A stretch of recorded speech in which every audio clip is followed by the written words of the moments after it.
para pemirsa, Bapak Presiden Prabowo, begitu bencana ini terjadi, memerintahkan saya untuk memastikan agar layanan kesehatan di provinsi terdampak Sumatera bisa segera pulih.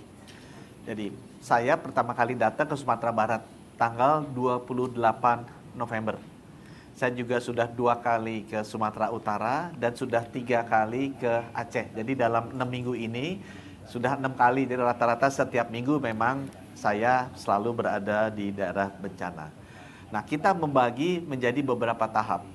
Tahap yang pertama adalah kita harus segera memulihkan layanan kesehatan di rumah sakit.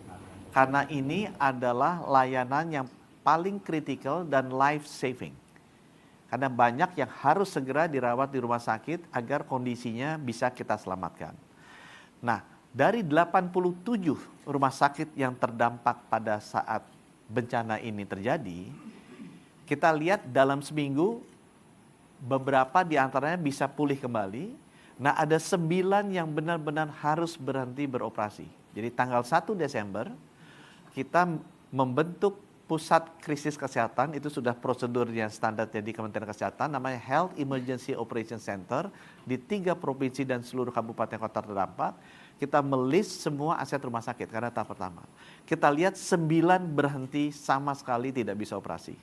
1 di Sumatera Utara, Tanjung Pura di Langkat, dan 8 itu di Aceh. Ya. Alhamdulillah kita bekerja sama bantuan TNI, Polri, BNPB, Pemda.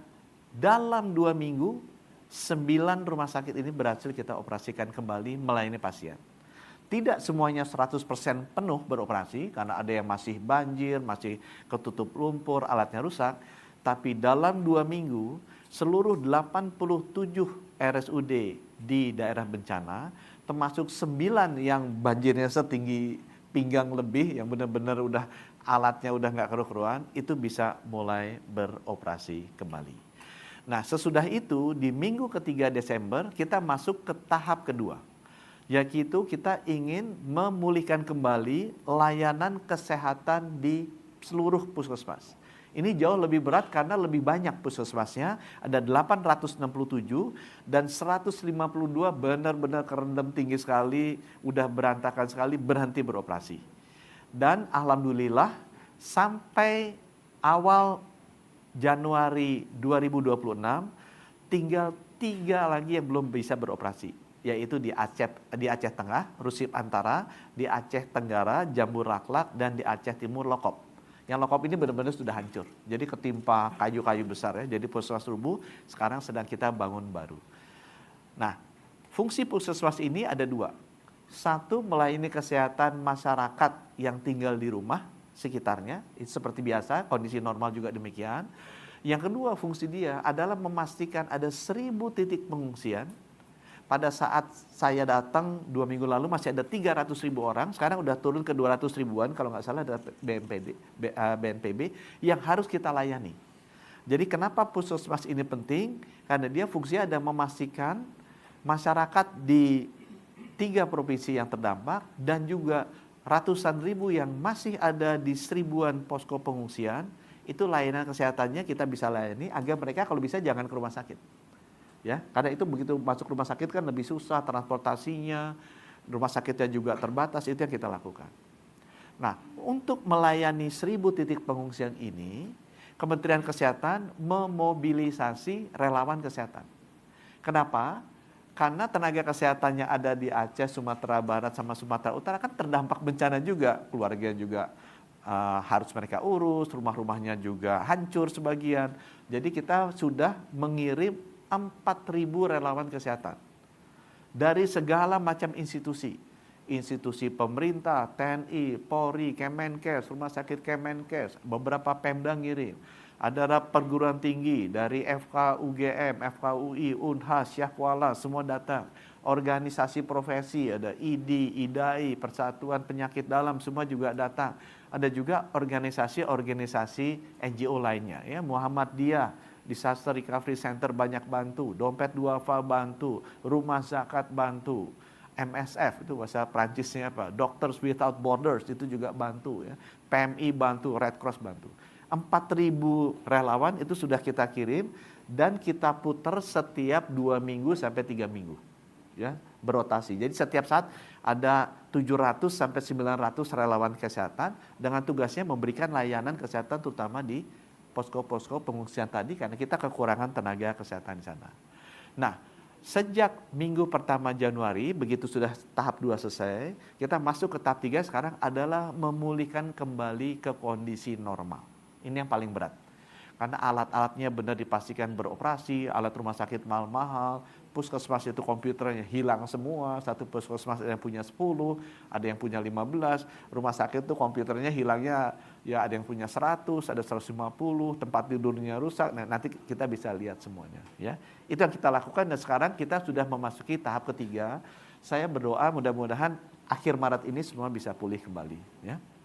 Saya kasih contoh, ini rumah sakit. Jadi total rumah sakit 130, terdampak 87, artinya ada banjir, kena, alatnya ada yang rusak. Tapi yang benar-benar berhenti operasi itu 9, dalam 2 minggu kita bisa selesaikan semuanya sudah bisa menerima pasien. Ini contohnya, rumah sakit Muda Sedia itu di Tamiang, yang terkenal viral apotiknya setinggi ini kan, ada Dokter Ilham tuh yang masuk ke sana, kita terima kasih ke dia, kita bisa lihat, kita respon cepat. Ya, dalam 3 hari sudah bersih itu farmasi. Nah sekarang kondisinya ini sekitar seminggu lalu udah seperti ini. Nah, kemarin saya sama Pak Tito juga datang, udah ngelihat malah bisa hemodialisa cuci darah ya. Ini rumah sakit di Sultan Aziz di Perelak. Ya, ini juga terendam, semua alatnya rusak. Sekarang sudah bisa beroperasi kembali. Itu ruang operasi yang sama ya. Tapi memang ruang operasinya beroperasi baru 1 dari 3. Yang 2 lagi karena udah demikian rusak sehingga kita harus kirim alat-alat baru yang sekarang dalam perjalanan. Ini Langsa, ini rumah sakit besar, ya, rujukan, dan alhamdulillah dia tidak serusak rumah sakit Tamiang atau yang Perelak tadi, sehingga bisa cepat kita bersihin, tapi kondisinya seperti itu sebelumnya, ya, lebih jelek dari itu sebenarnya. Sekarang sudah bisa beroperasi kembali dalam waktu 3-4 hari, waktu itu ya. Kenapa? Kita juga berterima kasih kepada TNI Polri Pemda, karena mereka semua mendukung Kementerian Kesehatan tahu bahwa masalah kesehatan itu harus diprioritaskan. Jadi kalau teman-teman kalau mau datang, lihat tempat yang bersih, nomor 1 pasti rumah sakit sama puskesmas ya. Ini rumah sakit di PD, itu cuci darah. Teman-teman cuci darah ini, kalau berhenti 2 minggu yang bersangkutan meninggal. Jadi ini yang salah satu yang kita harus revitalisasi cepat. Ya, revitalisasi cepat. Di Tamiang saja sekarang sudah jalan. Sejak 1-2 minggu yang lalu sudah jalan hemodialisanya. Ini kan alat-alat yang lumayan sophisticated lah, canggih ya. Ini Tanjung Pura Langkat ini sebenarnya sudah mulai bersih. Sebelumnya dia tergenang, ini yang paling lama. Ini yang paling lama baru tanggal 14 bisa beroperasi. Itu yang banjirnya tinggi sekali. Ya, tapi sekarang sudah bersih. Nah, ini kondisi puskesmas. Kalau rumah sakit tadi cuma 9, ini 152 ya. Dan yang Pesangan sekarang udah beroperasi jadi 3 yang belum tuh. Tapi yang Lokop sama Jamur Laklak sepertinya harus dibangun baru. Karena sudah terlalu parah ya. Ini contoh yang Lokop, yang udah rubuh itu puskesmasnya. Kita udah ada lokasi baru, dia akan dibangun. Ini yang Jamur Laklak juga ya. Terlalu tinggi dan luas sehingga ngebersihinnya susah sekali. Dan itu juga lokasinya nggak bagus. Sekarang kita geser ke seberang jalan. Gitu. Karena banyak puskesmas ini juga yang langsung nempel ke sungai. Gitu. Itu sekarang kita geser lokasinya. Nah ini contohnya yang Kuala Simpang ini di kota Tamiang tapi di bawah jembatan. Saya udah kemarin Pak Tito datang ke sana, saya udah 2 kali ke sana. Sekarang udah bersih, sebelumnya segini nih. Saya masuk sekitar 2 minggu lalu masih segini, minta bantuan ke Pak Pangdam sama Pak Kapolda, sekarang udah seperti yang ibu-ibu yang di kanan. Ya. Ini juga yang di Bendahara, jadi di Tamiang tuh ada 3. Kuala Simpang, Bendahara sama di Serelak. Ya. Itu 3-3-nya parah-parah. Ya, ini juga sama Bendahara 2 minggu lalu seperti itu. Sekarang kondisinya udah seperti ini yang di Aceh Timur juga udah bagus, ini yang di Biren juga ini. Nah ini ada 186 teman-teman. Jadi ini kita bisa bereskan dalam waktu 5 minggu lah. 5 minggu sejak bencana. Ya. Jadi 3 minggu. Nah, download Tribun X sekarang. Menghadirkan lokal menjadi Indonesia.